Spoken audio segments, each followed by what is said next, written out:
Good afternoon, everyone, and welcome to another installment of D.E.I. Deathwatch, where we chronicle the downfall and the doubling down of diversity, equity, and inclusion.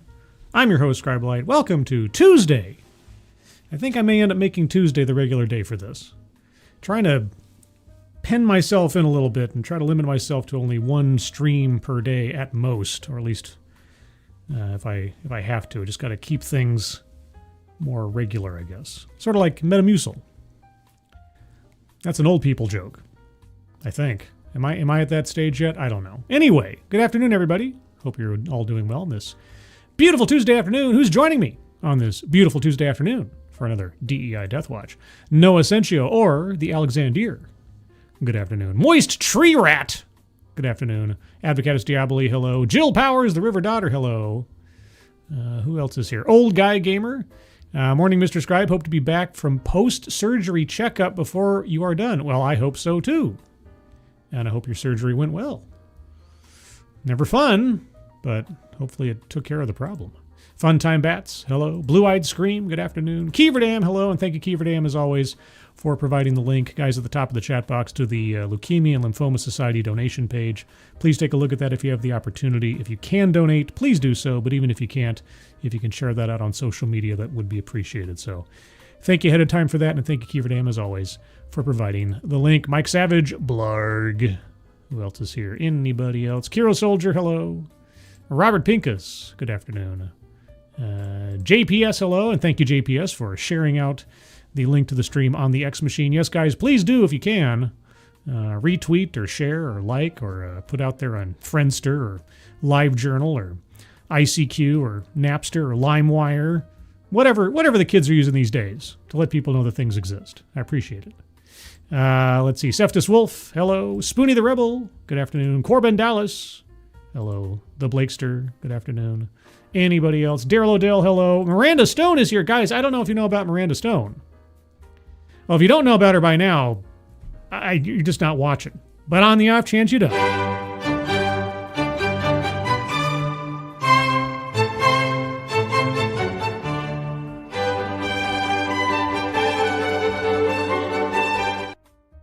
Resolute Germ, hello. And to anybody else who's lurking, anybody in the future, good afternoon. Okay, let's get in with our top story, because we do have a top story.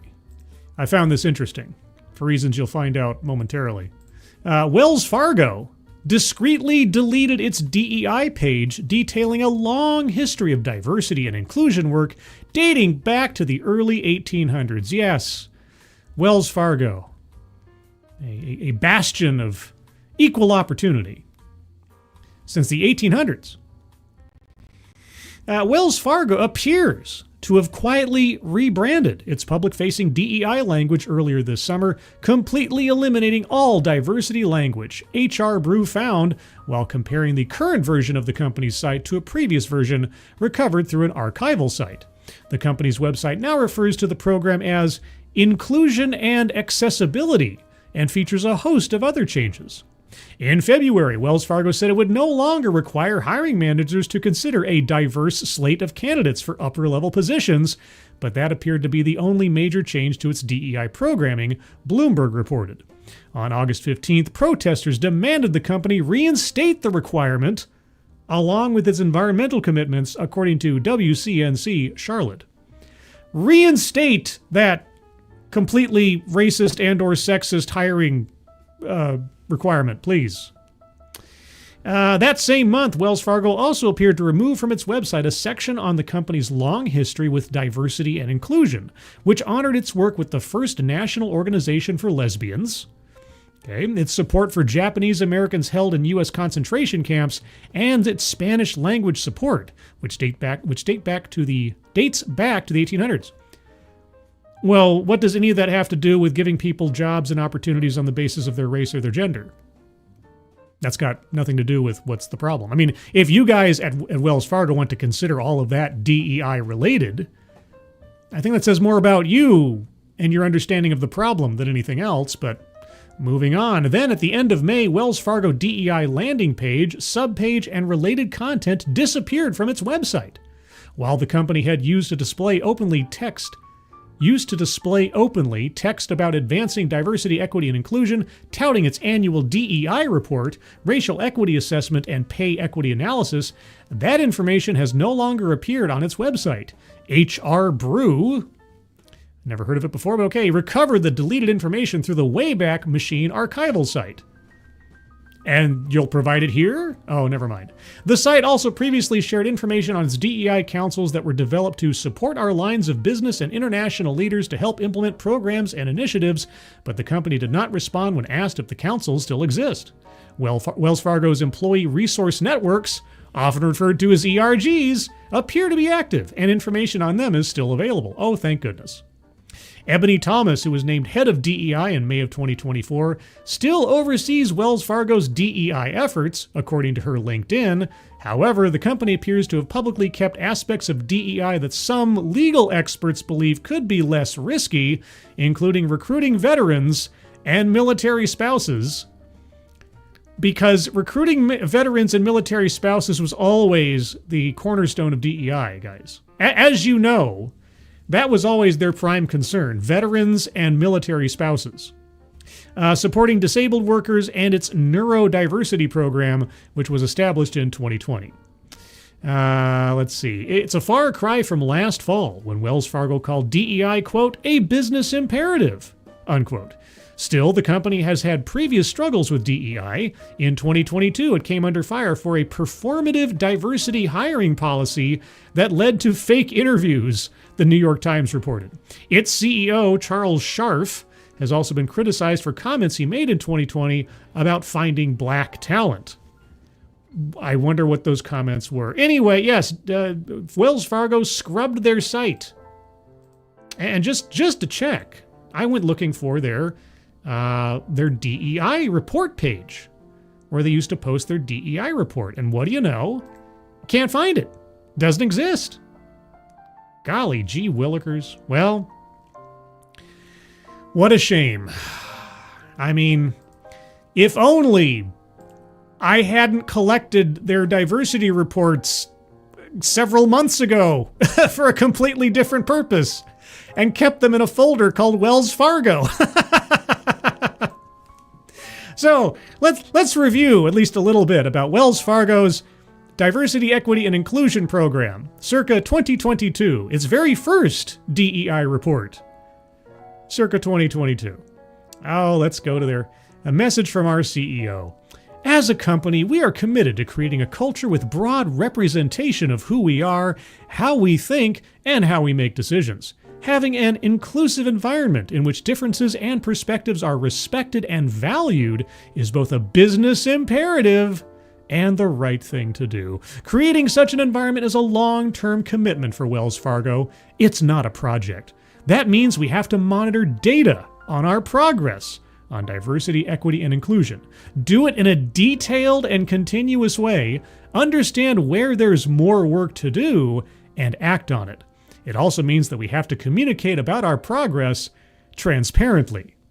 To that end, I'm pleased to share an update about our efforts in our inaugural Diversity, Equity, and Inclusion report, Diversity, Equity, and Inclusion at Wells Fargo, Colleagues, Customers, Communities. Oh my gosh.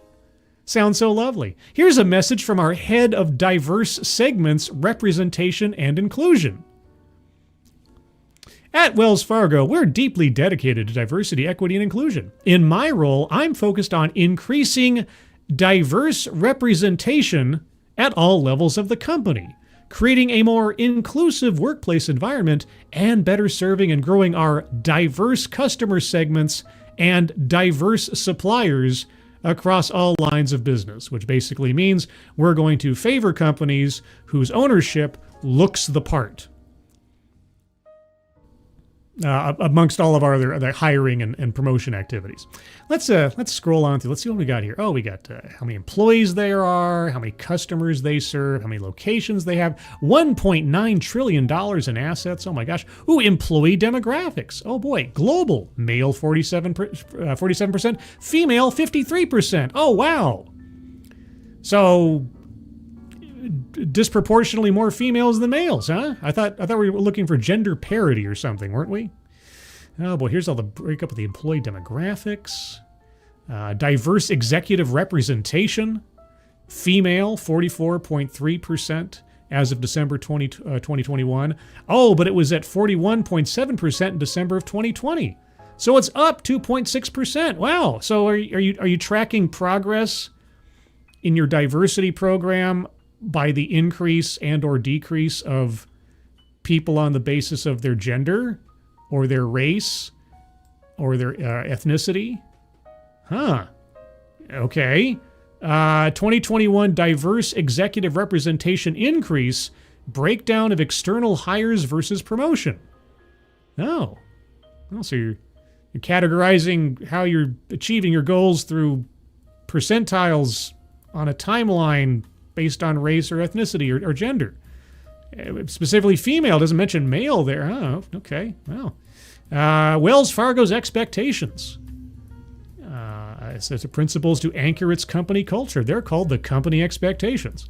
They guide how the business conducts itself, works with employees, and makes decisions. Oh, okay. Change comes from a meeting of diverse perspectives. Well, we know that diverse just means race or gender, so who really cares what they have to say? Their individuality is meaningless. Oh, sorry, that's not me talking. That's Wells Fargo's implication. Let's see. Oh, here we go. Diversity, equity, and inclusion objectives. Oh, okay, the table below shows Wells Fargo's diversity, equity, and inclusion objectives and its progress towards them. Oh. Number 1, increase diverse representation at all levels through an inclusive culture and workplace environment. Diverse representation, you say, so just the visible appearance of people. Okay. 2, better serve and grow relationships with diverse customers in each line of business. Oh, so there are certain customers that you'll serve and grow with less because they're not diverse. And as we've seen, diverse equals female and non-white. Okay.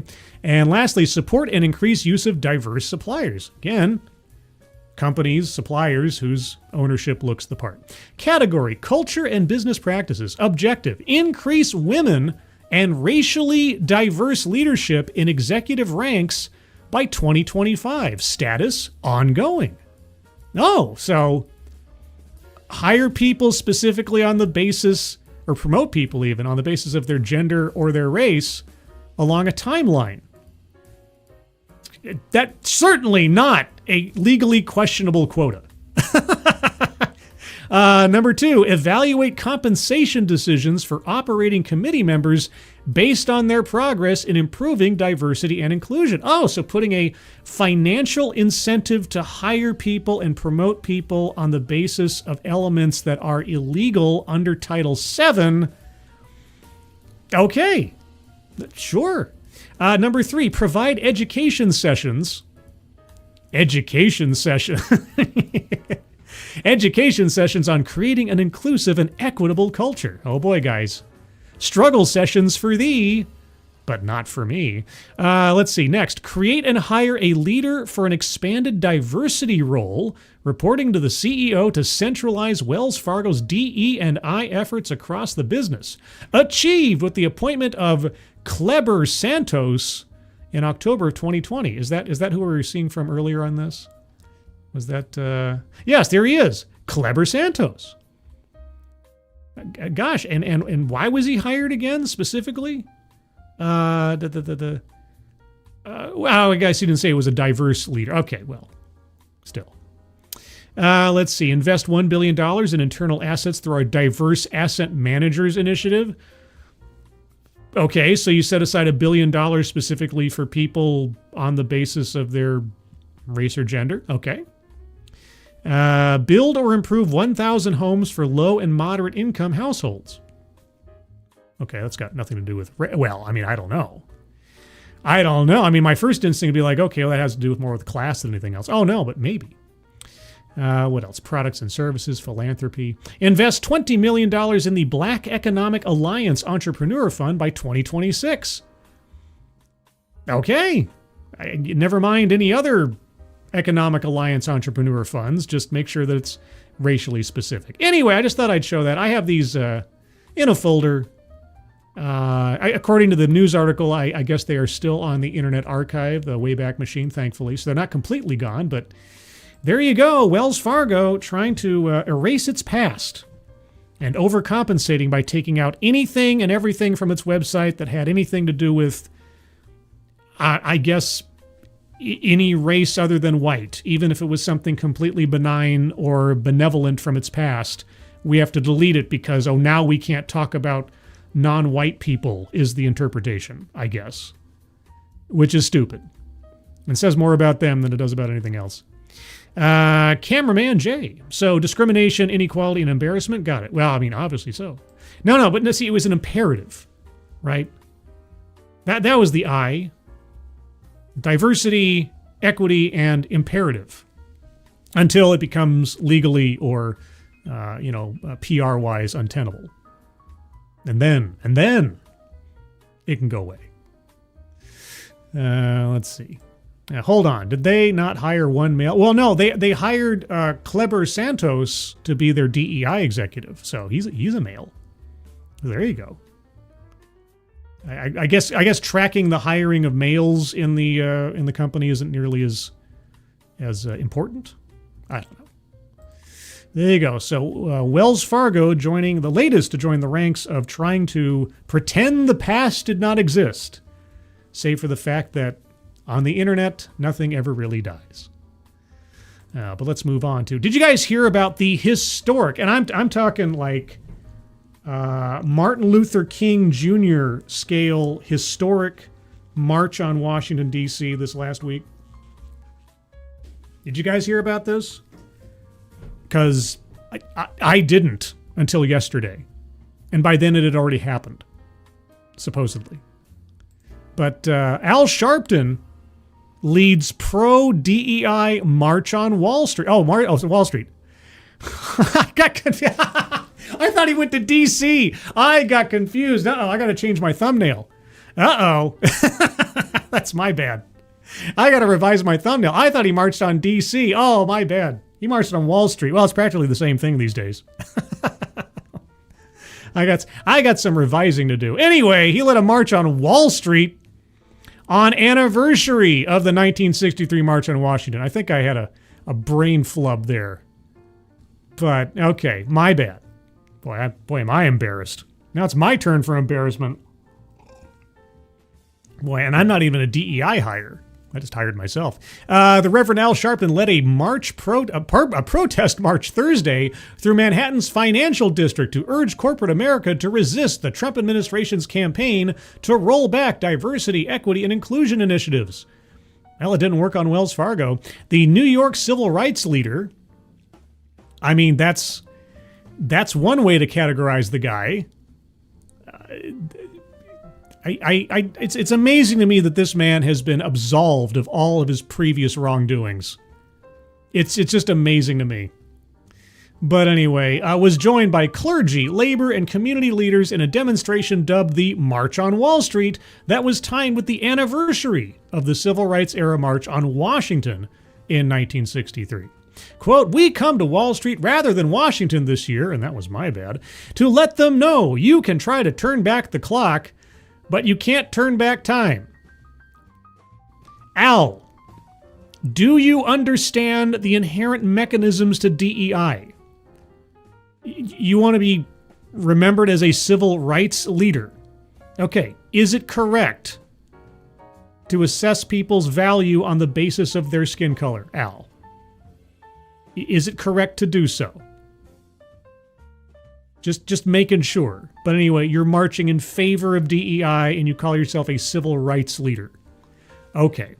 You can't turn back time, Sharpton said as he kicked off the 45-minute march. Oh, 45 minutes! Oh, don't strain yourself. Don't strain yourself there, Al. I know your knees can't be doing that well at your age. Adding they were going to, quote, "keep the dream alive on Wall Street." Good gravy. Among the march participants was Jonathan Garde of Lithonia. Okay, is that a country or a company? Oh, Lithonia, Georgia.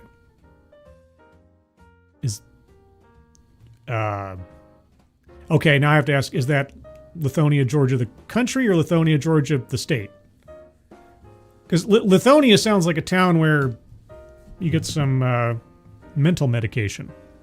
Okay, who came in part to show, quote, DEI is much needed in our society today because it promotes fairer and more inclusive work environments which are essential for business success, innovation, and social progress. When? Jonathan, when? When has DEI been essential for business success, innovation, and social examples? I need an active example. I need a success story. Please. I've been asking for this for years. Read by Nature. Good afternoon. Since returning to the White House in January, President Donald Trump has moved to end DEI programs within the federal government and warned schools to do the same or risk losing federal money. Well, they were risking losing federal money this whole time anyway. In response, Sharpton's civil rights group, the National Action Network, has encouraged consumers to avoid U.S. retailers that scaled back policies and programs aimed at bolstering diversity among their employees and reducing discrimination against members of minority groups, women, and LGBTQ plus people, as though they were a different race or species or something. Reducing discrimination against members of minority groups instead of reducing discrimination all around in favor or in disfavor, because that's what the whole Civil Rights Act was meant to do. But anyway, earlier this year, Sharpton met with AP pop-up. Earlier this year, Sharpton met with Target's CEO as groups called for a boycott of the retail giant, which joined Amazon, Walmart, and other major retailers in foregoing DEI initiatives. Boy, oh boy. And, you know, who's heard of Walmart or Amazon anymore? And Target's obviously going out of business. So anyway, quote, corporate America wants to walk away from black communities, so we are marching to them to bring this fight to their doorstep. So DEI is just to benefit the black community? Seems kind of racist. Let's see, the event began in Foley Square. Okay. Anyway, I heard so little about this, I even got the destination wrong. After the show, I will update the thumbnail and the title of the stream to correct for my stupidity and ignorance. I apologize to Al Sharpton for getting the destination wrong, but its overall effectiveness, I think, is about the same. That's just me. Kay Roberts, hello. Morgan King, good afternoon. Yeah, so there's Al Sharpton, still making waves as a civil rights leader. I'm being very diplomatic. If Ranting Monkey were here and we were talking Al Sharpton, he would not be so. If you ever see Ranting Monkey, and I suggest that you do occasionally, and something comes up about civil rights or whatever, ask him what he thinks about Al Sharpton. It'll be a good time. Let's see. What else do we have? Let's see. We already did that. I had a secondary story about Wells Fargo. I don't know why I have that. This is a backup, I suppose. Let's see. How about healthcare? You guys like healthcare? I think we all do, or all need it at one time or another.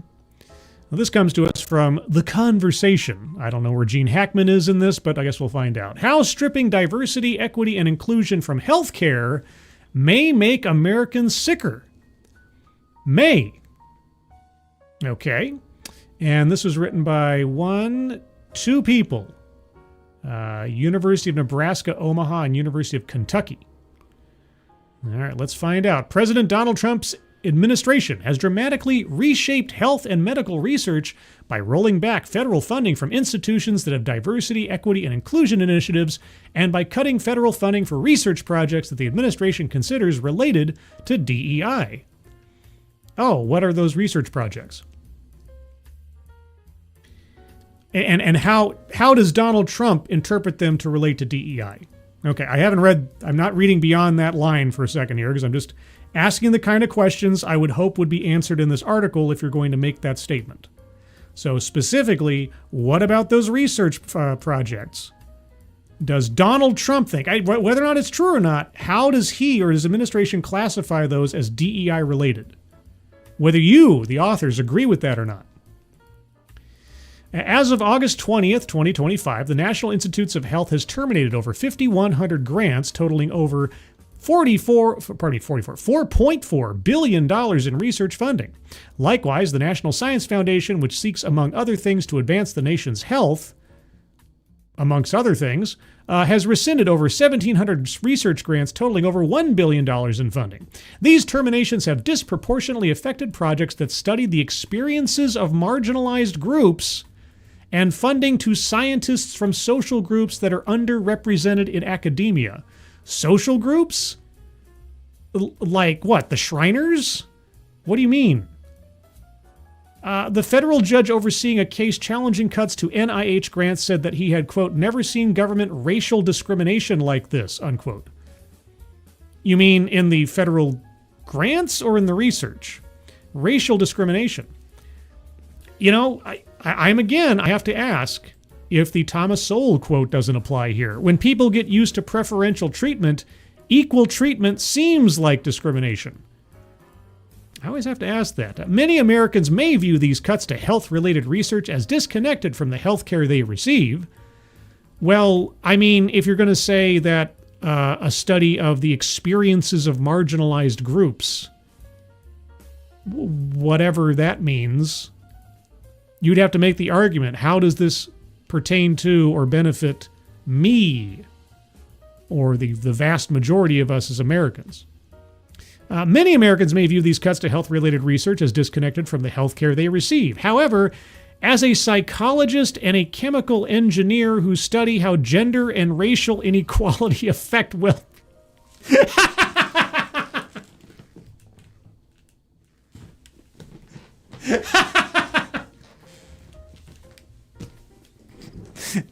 You know, many Americans may wonder why these studies are so vital to your health care. Well, now take it from two people who are not medical doctors in any way, shape, or form, telling you how gender and racial inequality affect well-being and the incidence and progression of disease. We believe that these changes will make all Americans less healthy. Okay. I'm done. I'm not even going to read this. I thought I had two people who were like in the medical industry. No, I'm sorry. No, as a psychologist and chemical engineer? No. Okay. All right. I'll give it the next paragraph. Just to hear what the argument is. That's just as a psychologist, you know, that'd be like, you know, walking up to a construction site and saying, you know, as a YouTuber, I think that angle is off.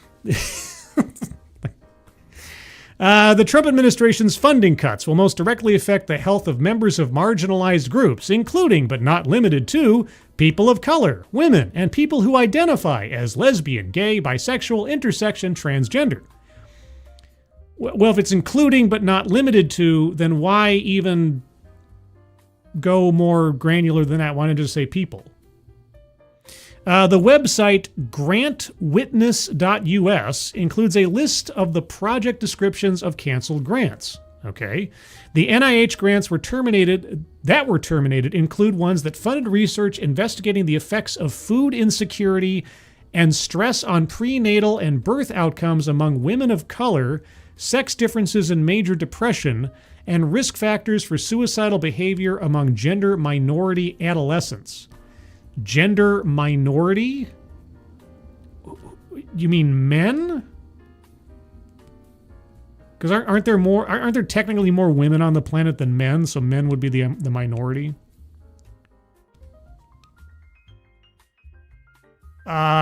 Food insecurity and stress on prenatal birth. How about just food insecurity and stress on prenatal and birth outcomes among women? Full stop. You know, or just prenatal and birth outcomes. I mean, you don't need to specify that's among women. I mean, we know where the babies come from, unless you're a Democrat, I guess. The White House has also indicated that it intends to axe the National Institute on Minority Health and Health Disparities, because as we know, disparity equates to inequity, which funds research on groups that tend to have poorer health outcomes in its planned reorganization of the NIH. Okay. These cuts will likely make these groups' health outcomes worse. Well, they're not groups, they're demographics, but whatever. One of the reasons for these health disparities is that the health experiences and outcomes of members of marginalized social groups, such as women of color, who we know all women of color are in a social group together, have historically received less attention. Health disparities cannot be closed without high-quality research. What if they can't be closed at all for elements that have nothing to do with your implied accusations of racism and sexism and such? But anyway, that's from a psychologist and a chemical engineer, so I stopped. my brain just stopped. I was like, oh, I'm not even hearing from people within the medical industry themselves, just somebody in the soft science of psychology and then a chemical engineer. So, let's see. Adolescents are boys, not men. Well, that's true. Boys to men, NEC, BBD. Anyway, let's see. That doctor is measuring that girl's hair as part of her height. What? I mean, could be. You have to, like, douse someone's hair to get an accurate measurement of their height. You just press that little metal thing on the scale all the way to your skull. That's what they do. That's what they do. DEI is an oxymoron. Yeah, sort of like military intelligence. Actually, it's a deceptive set of words. It's just a deceptive title. It's like Black Lives Matter or the Democratic People's Republic of Korea. It's like the words that are being used, the phrase that is being employed, means something in a vacuum. But it's when it's applied and given as some sort of shield or excuse for the activities undertaken by those that adhere to it. That's the part they keep, like, conveniently ignoring over and over again, and have done so for years now. But anyway, let's move on to the ACLU over in Texas. The American Civil Liberties Union. Yes, always a cheerleader for DEI. The ACLU other groups sue to block Texas's DEI ban on K through 12 public schools. All right. Let's see. The suit alleges the new state law unconstitutionally silences the viewpoints of students and teachers. The law supporters say DEI programs use public funds to promote political agendas. Well, that latter part is true. Now for the first part. And I can't remember off the top of my head, did the Texas law or laws specifically list the words diversity, equity, and inclusion as verboten? Because, as I've said before, that's where the rubber meets the road on childish yet technically possibly correct arguments about infringements on First Amendment rights. This is why I've said it hundreds of times now. These new state laws and initiatives need to completely remove mentions of the words diversity, equity, and inclusion. You just need to say, if you are, a state school or a funded school by federal money or otherwise, taxpayer money, either you are in compliance with Title VI or you are not. And if you are found not to be, you lose your federal funding. That's the carrot and the stick approach. That's what they should be doing. But let's find out. The American Civil Liberties Union of Texas and a group of LGBTQ+ and student rights organizations are suing to block a new state law that would ban diversity, equity, and inclusion initiatives in K-12 public schools. In a lawsuit filed Thursday in federal court, attorneys from the ACLU of Texas and Transgender Law Center, I didn't know there was transgender laws, but okay, argue that Senate Bill 12 violates the First and 14th Amendments as well as the Equal Access Act. Governor Greg Abbott signed the legislation last June, and it will go into effect September 1st. Well, that was yesterday, alongside an array of other transformative laws for public education in Texas. Senate Bill 12 is a blatant attempt to erase students' identities and silence the stories that make Texas strong. You can no longer mention the Alamo? Said Brian Klosterboer, senior staff attorney at the ACLU of Texas. Quote, every student, no matter their race, gender, or background, deserves to feel seen, safe, and supported in school. Really? Does a straight white male student deserve that? To the same degree as any other kind of student? I gotta ask.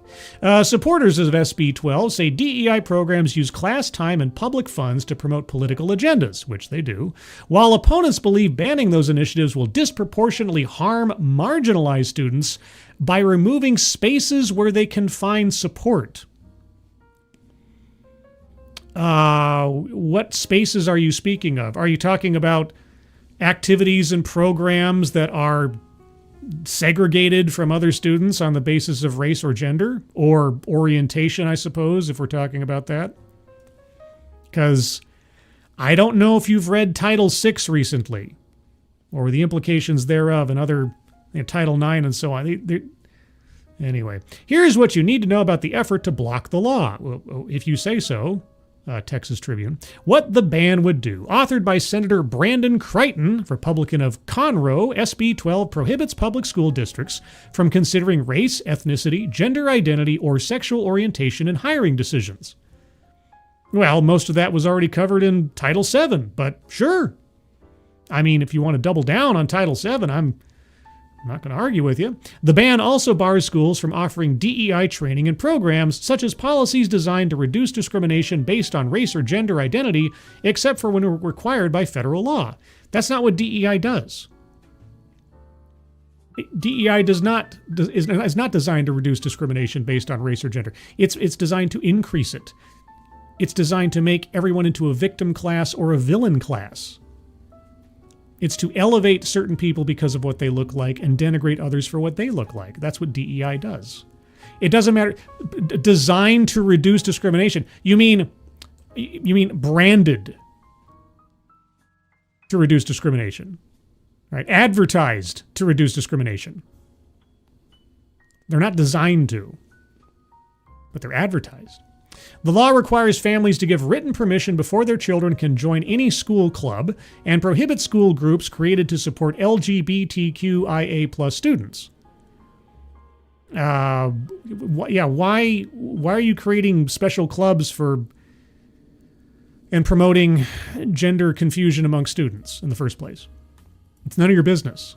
It's not the job of the public school system to direct the sexual activity or personal preferences of their students. Parents will be able to file complaints if they believe their schools are not complying with the DEI ban, and the law requires school districts to discipline employees who knowingly take part in DEI-related activities. Again, I still just say, just follow the established laws. Representative Jeff Leach, Republican of Allen, says SB 12 builds on a 2021 state law barring public schools from teaching critical race theory, an academic discipline that explores how race and racism have influenced the country's legal and institutional systems. Well, it was never a worry to begin with because CRT isn't taught in schools, as we were told over and over again. So banning something that was never there in the first place is kind of a waste of time, isn't it? There's nothing to be up in arms about there, right? While critical race theory is not taught in public schools, the term has become a shorthand used by conservatives who believe the way some schools teach children about race is politically biased. The way some schools teach race is politically biased. I have a whole playlist. Not to toot my own horn, but it is my own channel. I have a whole playlist called Curriculum of Fear, with example after example after example after example of teachers promoting racial discrimination through their classes in what could be termed and conceived of as critical race theory. But that's not used in schools, obviously, so it's, DEI advocates say initiatives that promote diversity provide support for marginalized communities in workforce development and higher education, while critics say DEI practices give preference to people based on their race and ethnicity rather than on merit. Well, the critics are right, and the DEI advocates oftentimes have a financial incentive to see that DEI persists. because that's where most of them draw their paychecks from. And if not their paychecks, then their ideological, warm, fuzzy feeling checks. What the lawsuit says, attorneys from the ACLU and the Transgender Law Center are suing Texas Education Agency Commissioner Mike Morath and 3 school districts on behalf of a teacher, a student, and her parent. Okay. They're also representing the Genders and Sexualities Alliance Network, GSAN, and students engaged in advancing Texas. SEAT. Students engaged in advancing Texas. SEAT. Okay. 2 organizations that say would be harmed by the ban. How? How would they be harmed by the ban? The suit calls SB 12 an overzealous attempt to ban DEI in public schools and argues that it censors constitutionally protected speech and restricts students' freedom of association. It's also vague and overly broad, the suit says.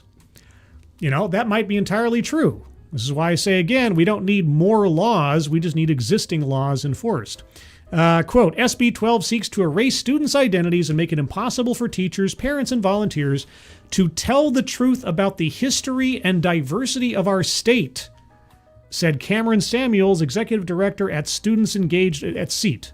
Quote, the law also guts vital support systems for Black, Brown, Indigenous, Asian, and LGBTQIA+ students and educators. Okay, what vital support systems are those demographics receiving because of what they look like or who they're sexually associated with? Why are public schools so intimately involved in the sex lives, which just gives me all sorts of cringe when I say that, when I'm thinking about public K through 12 public schools in the first place, the sex lives of their students. It just feels decidedly inappropriate, doesn't it? As part of the lawsuit, the Genders and Sexualities Alliance Network claims SB 12 singles out the organization by explicitly restricting student clubs based on sexual orientation or gender identity. Yeah, golly gee whiz, maybe that's not appropriate for the school day or on school grounds. Sexually based groupings on public school grounds. I don't know. And I'm not talking about like, oh, the boys club or the girls club. No, a club based around sexual activity. I just say no. Language the group uses to describe the student organizations it sponsors at schools. So this organization sponsors groups at K through 12 schools where children collect themselves on the basis of their sexual activity. Oh no, whatever will we do if those are removed? That restriction harms the freedom of speech of the group and its members, the suit says.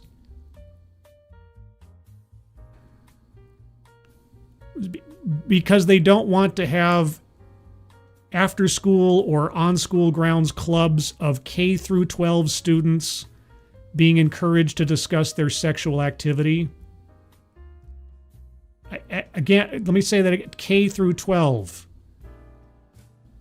The majority of that is K through not 12.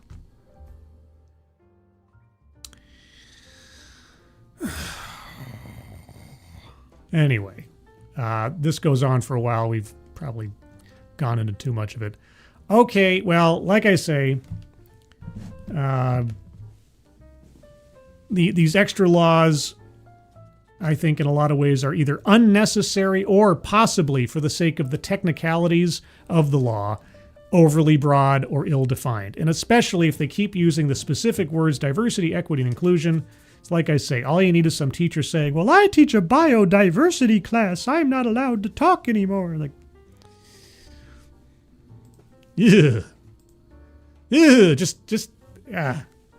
So you have an outside group who's really, really up and encouraging children to... Okay, I'm going to stop now. That just makes my stomach turn.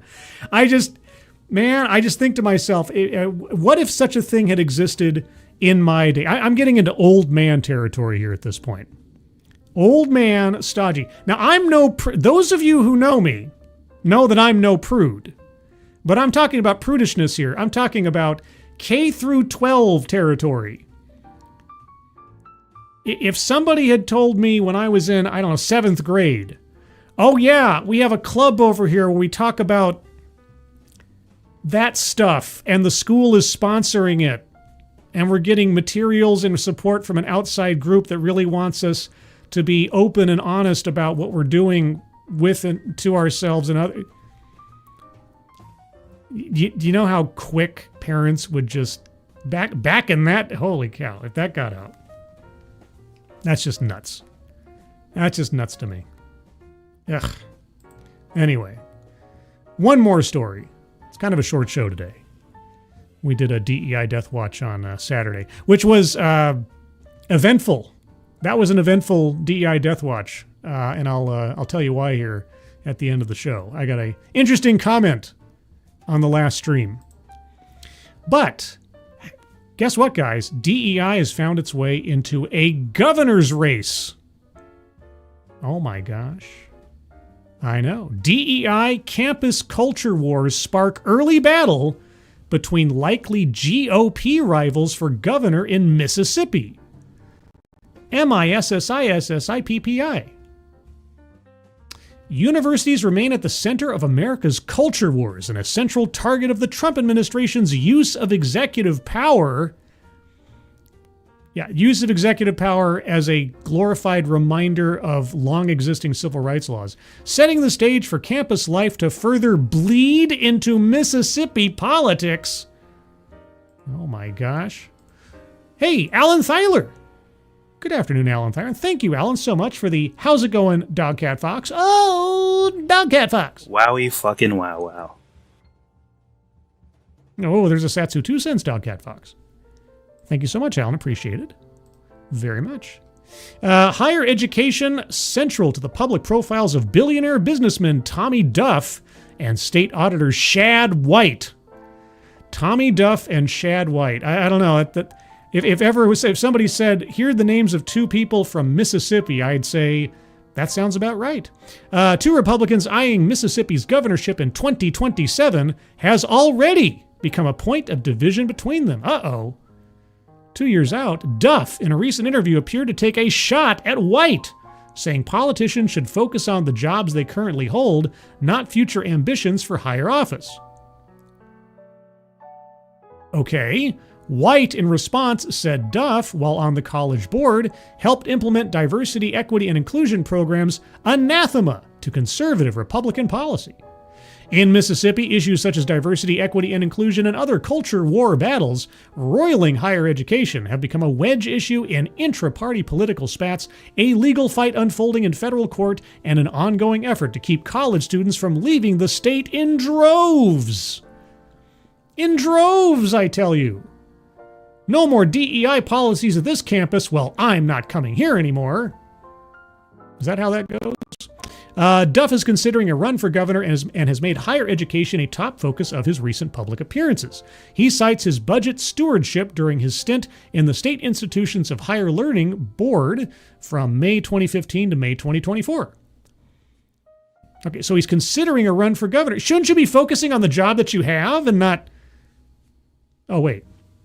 White, both through reports issued by his office and his own bully pulpit, has led a high-profile campaign for conservative reform in Mississippi's higher education system.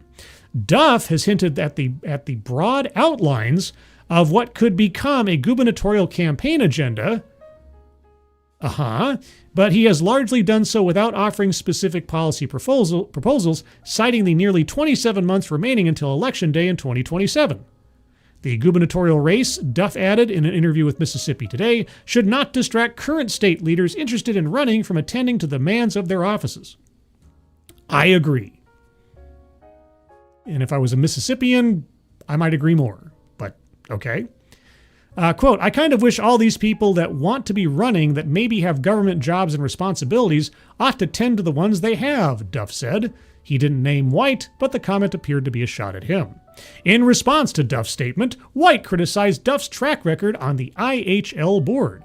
Quote, when Tommy Duff was on the board running our universities, he supported the creation of the D.E.I. office at Ole Miss.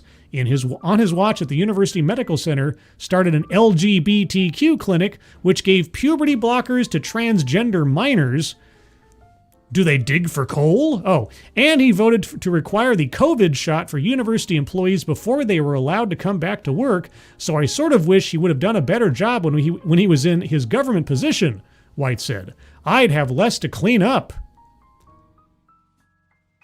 See, I kind of agree with Duff on, yeah, if you have a current job that's serving the public or otherwise, yeah, you should probably focus on that and not be campaigning already. At the same time, if Duff really wants to become governor, this is the game he stepped into, or is implying he is stepping into.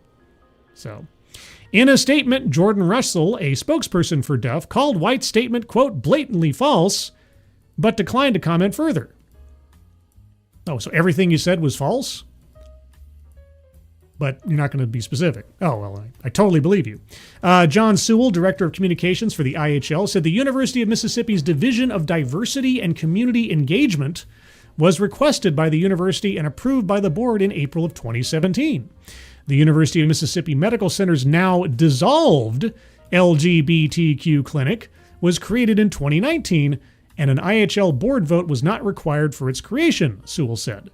Oh, okay. On the COVID-19 vaccine mandate, Sewell said the board voted against a system-wide mandate in August of 2021, but was then prompted to change course in response to federal regulations. Oh, so it was Biden's fault? Okay. The next month, President Biden issued an order demanding that federal contractors and subcontractors be vaccinated. To avoid losing federal research dollars, the board voted in October of 2021 that individuals considered federal contractors and subcontractors should comply with the executive order, Sewell said. So to do like high school, to do college professors and such and employees thereof equate to federal contractors? I don't know. Neither Duff nor White has formally entered the race for governor, but they have both said they are considering a run. Their experience, along with Mississippi's specific economic challenges, suggests higher education could play a major role in shaping state politics for years to come. Really? Education shaping politics? People concerned about the education of their children or their young adults? Yeah, no, I bet you. You know what? You might be onto something there. That could become a political hot button issue. Just saying. Alan Thyler, new avatar look good or no? Well, let's see. I see a moon above some clouds in a purple sky. So, I mean, it looks fine to me. You know, I am a fan of the moon. I don't know if you know this, being that I live on the moon. Bye, Jill Powers. Have a good day. See you tomorrow on Midnight's Edge in the morning. Yeah, so that's kind of it, guys. That's kind of the digest for today. As I said, I did as I had a video to watch to try to educate myself on what the current state of DEI was amongst some DEI experts. And I got a comment on that video. A comment I'd like to share with you now. One of the greatest mysteries ever. I'll just read all the text on here, just for context. So this comes from comments on the evolution of DEI. Is it dead yet? DEI Deathwatch. Highlighted comment. The whole premise of this show is incredibly confusing. Are you honestly advocating against diversity, equity, and inclusion efforts? Or is your problem with the rhetoric employed by these organizations? Scribelight. I am honestly advocating against policies and initiatives that elevate race, gender, or any other element under law that is indeterminate of merit and skill as prerequisites for opportunity in employment or promotion. Yes. Now, the smartass part of me forgot to also address the second part of her question, And I should have said something to the effect of, and also everything that these ladies are saying is completely inane and boring. Or something like that. But as I mentioned on Twitter, I'm not quite sure if calling a show D.E.I. Deathwatch doesn't give you an indication fairly clearly as to what the premise of the show is. But I appreciate the comment and I appreciate the engagement regardless. I'm happy to clarify for anybody who doesn't quite understand. So Biden threatens to remove federal money and no one complains about overreach. Yeah, that was interesting, wasn't it? Yeah. Yeah, Biden makes a decree about a situation that's kind of in the moment and ongoing. Oh no, now we have to comply. Donald Trump puts out a reminder that says, hey, you guys said you weren't going to break Title VI if you accept federal money. Oh no, that's a crime against research. Let's see. Whoops. Moist Tree Rat. Is the moon made of cheese? No. It's made of that stuff that's on the inside of a Whopper. Whoppers. Malt chocolate candy. Did they reply back? Not as of yet to my knowledge. Let me check real quick because, as you may or may not know, YouTube sometimes has trouble giving notification on certain things. So I will page back to that comment and see if there's been any other activity. I think it's received, either it or my response has received some thumbs up, but I don't know that's received a... let's see, is it still there? It's still there. Nope. There has been no response as of yet. So maybe I just answered the question, and that's all that was needed to be done. I hope so. Kuroso, describe it. Have you found the ruins of the Moon Kingdom from Sailor Moon? I don't go over into the Weeb district. I stay out of that place. That can be a very scary place. They can tend to themselves. Now, there's different districts up here on the moon. You know, you've got the you got Crater Valley, which is where I live. You've got the Weeb district, which is off over there somewhere. You've got Pluto Nashville over the mountain, and then you got like the Space 1999 guys. Ugh. Yeah, no, I'm kind of an isolationist in that way over in Crater Valley. Everybody else on the moon is they're kind of lunatics.